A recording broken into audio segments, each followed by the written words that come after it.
ছোৱালীসকলে কাম কৰা আৰম্ভ কৰিছে আৰু এনেকুৱা প্ৰচেষ্টা আমি প্ৰত্যেকখন গাঁৱতে কৰিব পাৰোঁ। চৰকাৰে প্ৰত্যেকটো পজিটিভ চিন্তাকে সহায় কৰিব। দুগ্ধ উৎপাদনৰ ক্ষেত্ৰতো আমি বহুত ব্যৱস্থা হাতত লৈছোঁ। এতিয়া আমি ইমানলৈকে বৈজ্ঞানিক চিন্তাধাৰা আনিছোঁ যে আমাৰ ভেটেনাৰী ডিপাৰ্টমেণ্টৰ গোপালকসকলে আপোনালোকৰ গৰুত বেজী দিব আৰু সেই বেজীটোৰ ফলত সদায় আমাৰ গাই গৰুৱে জন্ম হ'ব, কেতিয়াও ষাঁড় গৰু জন্ম নহয়, যাক আমি ছেক্স চৰ্টেড চিমেণ্ট বুলি কওঁ।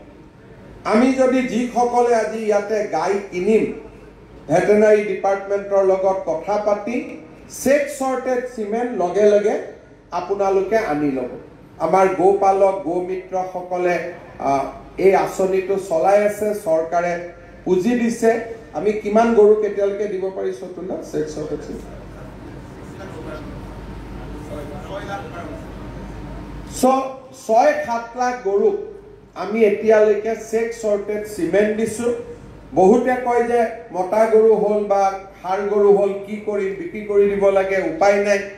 বহুত আমি দেখা পাওঁ। এতিয়া বিজ্ঞানে আমাক ইমানলৈকে লৈ গৈছে যে গাই গৰুৰ সন্তান সন্ততি গাই গৰুহে হ'ব, আৰু তাৰ সুবিধা আজি আমাৰ লগতে আছে। যিসকলে গাই গৰু কিনিব তেওঁলোকে ছেক্স চৰ্টেড চিমেণ্ট গাই গৰুত যদি ইনজেক্ট কৰাই লয়, তেতিয়াহ'লে এইটোও চিন্তা কৰিব নালাগে ছাৰ গাই গৰু হালোৱা গৰু হৈ গ'ল, ইয়াততো হালোৱা গৰুৰ কাম নাই, গৰু বিক্ৰী কৰিব লাগিব। গতিকে এই চিন্তাবিলাকো লাহে লাহে আমাৰ নোহোৱা হৈছে।